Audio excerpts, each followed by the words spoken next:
Hello guys, यहाँ पर हम पहुँच गए हमारे ऑफिस में और यहाँ पर ये राहुल क्या कर रहे हैं, ये देखो भैया। अच्छा, ट्रेंड लाइन लगाने की कोशिश कर रहे हैं, पर इतनी सारी ट्रेंड लाइन, आप लोग भी ऐसे तो नहीं लगाते ट्रेंड लाइन। ये ट्रेंड लाइन लगाने का बिल्कुल गलत तरीका है। तो सही तरीका क्या होता है, आइए राहुल को भी सिखाते हैं और आपको भी सिखाते हैं। हेलो गाइस, एक बार फिर से आपका स्वागत है इस चैनल पर। आज के इस वीडियो के अंदर हम बात करने वाले हैं कि एक बढ़िया सी गुड ट्रेंड लाइन कैसे ड्रॉ करते हैं। परफेक्ट नहीं बोल सकते, हाँ कुछ हद तक बोल सकते हैं, क्योंकि ट्रेंड लाइन भी चार्ट के ऊपर ड्रॉ होती है और हर चार्ट के ऊपर आप ट्रेंड लाइन ड्रॉ कर भी नहीं सकते। ट्रेंड लाइन के साथ जबरदस्ती नहीं की जा सकती। ट्रेंड जहां दिखता है केवल इसको वहीं पर ड्रॉ किया जाता है, ठीक है। तो चार्ट पैटर्न्स को देखकर ही ट्रेंड लाइन को ड्रॉ किया जाता है। चार्ट पैटर्न्स जो होते हैं वो अप ट्रेंड भी दिखाते हैं, डाउन ट्रेंड भी दिखाते हैं, साइडवेज भी होते हैं, ठीक है। और उस पर हम ट्रेंड लाइन जो है ड्रॉ करके ये पता कर सकते हैं कि इसका ट्रेंड कब चेंज होने वाला है। और जब ट्रेंड चेंज की जानकारी और कुछ आइडिया में पहले से अनुमान ट्रेंड लाइन के द्वारा लग जाता है तो वहाँ पर पैसा बनने के चांसेस बहुत ज़्यादा होते हैं। लेकिन केवल ट्रेंड लाइन ड्रॉ होने से ही कुछ नहीं होता है, इसके अलावा भी बहुत सारे इंडिकेटर्स, बहुत सारी चीज़ें हमको और भी देखनी होती है वेरीफाई करने के लिए, ठीक है। बट यहाँ पर हम ट्रेंड लाइन देखेंगे तो देखिए, जैसा कि मैंने बताया, एक चार्ट होता है जो आपको अप ट्रेंड को दिखाता है। वो चार्ट कुछ इस तरीके से होता है, ये देखिए। अब इस चार्ट में पता है आप, ऐसा जो चार्ट होता है ना उसमें क्या खासियत होती है, ये अप ट्रेंड को दिखाता है। मतलब प्राइस जो है वो धीरे धीरे ऊपर गया, फिर नीचे आया, लेकिन उतना नहीं आया, है ना। और उसके बाद फिर जितना पहले हाई गया था उससे भी ज़्यादा हाई गया, फिर उससे भी ज़्यादा हाई गया। तो धीरे धीरे आपका स्टॉक जो है इस तरीके से होता होता होता ऊपर की ओर जा रहा है, ठीक है। तो इसको अप ट्रेंड बोला जाता है। अप ट्रेंड के अंदर जो ये पॉइंट्स होते हैं, जैसे ये पॉइंट है, ये पॉइंट है ना, और ये पॉइंट है, जैसे ये पॉइंट है या ये ऊपर वाले पॉइंट्स हैं, है ना। इन पॉइंट्स को क्या बोला जाता है, इसको बोला जाता है स्विंग लॉ। इसको भी स्विंग लॉ, इसको भी स्विंग लॉ, इसको भी स्विंग लॉ।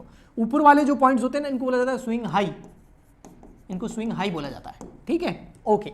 ये जो नीचे वाले पॉइंट्स होते हैं ना और ऊपर वाले जो पॉइंट्स होते हैं, इनको अप ट्रेंड के अंदर, ये अप ट्रेंड चार्ट दिखाता ना, तो अप ट्रेंड के अंदर खासियत क्या होती है कि ये हमेशा हायर हाई बनाता है। ये देखो, पहले जो हाई था ना, अगला हाई उससे भी ज्यादा प्राइस का है, उसका अगला हाई उससे भी बड़ा हाई है, और हायर लो भी बनाता है। लो भी बनाता है, लेकिन कैसा, हायर। ये जो स्विंग लो है ना, हायर लो बनाता है। पहले जो लो था, अगला लो उससे थोड़ा हाई है, अगला लो उससे थोड़ा हाई है, अगला लो उससे भी थोड़ा हाई है। अब हम क्या करते हैं, जो ये स्विंग पॉइंट्स है ना, इनको हम कनेक्ट करने की कोशिश करते हैं, और इन स्विंग पॉइंट्स को जिस चीज से कनेक्ट किया जाता है उसको ट्रेंड लाइन बोला जाता है। लेकिन हर स्विंग पॉइंट कनेक्ट होगा ऐसा जरूरी नहीं है। कम से कम 2 स्विंग पॉइंट कनेक्ट होने जरूरी है। अगर आप ट्रेंड लाइन कहीं ड्रॉ कर रहे हैं तो आपको ट्रेंड दर्शाएगा, तो वो ट्रेंड आपको बताएगा, ठीक है। जैसे यहाँ पर मान लेते तीनों कनेक्ट हो रहे हैं, तो ये यहाँ पर इस तरीके से ट्रेंड लाइन ड्रॉ होती है। मैं आपको अभी बताऊंगा, एग्जाम्पल देखिए भी, ठीक है। कुछ चार्ट पैटर्न हम निकाल देंगे, और एक यहाँ ड्रॉ हो गई जैसे, ठीक है। तो ये जो ऊपर वाली ट्रेंड लाइन होती है ना, ये रेसिस्टेंस को दिखाती है, और नीचे वाली ये जो ट्रेंड लाइन होती है ना, ये आपके सपोर्ट को बताती है, सपोर्ट। अब क्या होता है, इस तरीके से जाता जाता कई बार ये क्या करता है, इस रेसिस्टेंस को तोड़ के ऊपर चला जाता है, तो वहां पर बाइंग बनती है, और वहां पर आप उस स्टॉक को या उस शेयर को बाय करके जो आप पैसा कमा सकते हैं। और अगर ये नीचे की ओर भी जा सकता है, कई बार ये ट्रेंड तोड़ देता है, लेकिन ये ट्रेंड तोड़ता है। अब ये टाइम फ्रेम इसमें बहुत इंपॉर्टेंट होता है। इंट्राडे वाले जो होते हैं ना, वो 2 स्विंग पॉइंट कनेक्ट करते हैं, थर्ड के अंदर एक्शन ले लेते हैं। और जो स्विंग ट्रेडिंग करने वाले होते हैं वो और लंबा चार्ट, वीकली चार्ट देखते हैं, डेली का चार्ट देखते हैं, इंट्राडे वाले मिनटों में देखते हैं, और लॉन्ग टर्म वाले और ज़्यादा लंबा चार्ट देखते हैं और फिर उस पर ट्रेंड लाइन ड्रॉ करते हैं। तो टाइम फ्रेम इसमें बहुत ज़्यादा इंपॉर्टेंट होता है। हर कोई अपने हिसाब से ट्रेंड लाइन ड्रॉ करता है, टाइम फ्रेम को अपने हिसाब से सेलेक्ट करता है। तो आप कभी कंफ्यूज मत होना, इंट्राडे वाला कुछ और बोलेगा कि 2 पॉइंट कनेक्ट होनी चाहिए, फिर थर्ड पॉइंट के बाद में वो एक्सपायर हो जाता है। लेकिन जब स्विंग ट्रेड वाला वो ऐसा नहीं बोलेगा, जो लॉन्ग टर्म वाला वो उसका तो विजन ही कुछ और होगा, ठीक, ओके।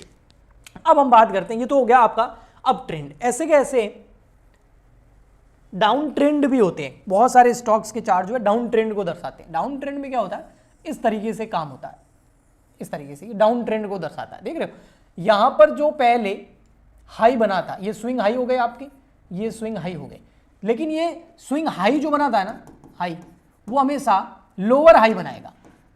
पहले जो हाई बना था ना, अगला हाई उससे छोटा बनेगा, अगला हाई उससे छोटा बनेगा, और ये हो गए आपके स्विंग लोज।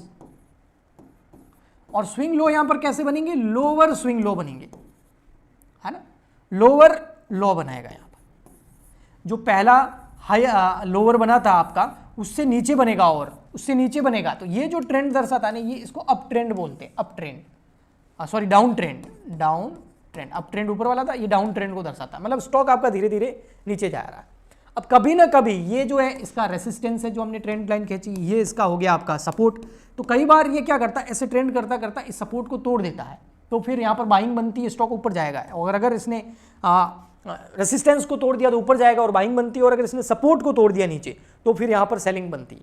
ओके जी, आइए इसके बारे में कुछ हम और पढ़ते हैं थोड़ा सा। देखो जैसे ये देखिए यहाँ पर, ये देखिए, ये इसको क्या बोलते हैं, अप ट्रेंड। ये देखो अप ट्रेंड है, इसको क्या बोलते हैं, ये देखो डाउन ट्रेंड। तो कुछ लोग यहाँ पर बाय करते हैं, यहाँ सेल कर दिया है ना, फिर इसी तरीके से ये काम करते हैं। और ये देखिए ये डाउन ट्रेंड, ये अप ट्रेंड, लेकिन ये देखिए ना डाउन ट्रेंड है ना अप ट्रेंड है, इसको साइड वे ट्रेंड बोलते हैं। ये देखो ऐसे ही ऐसे चल रहा है, उसी सेम रेंज के अंदर चल रहा है, तो इसको साइड वे ट्रेंड बोलते हैं। ओके, और ये देखिए डाउन ट्रेंड आ गया, ये अप ट्रेंड आ गया, आपको यहाँ पर सारा समझ में आ गया होगा। अब आगे बढ़ते हैं। Why draw trend line, trend line हम क्यों ड्रॉ करें, दो पॉइंट्स यहाँ पर दिए हुए।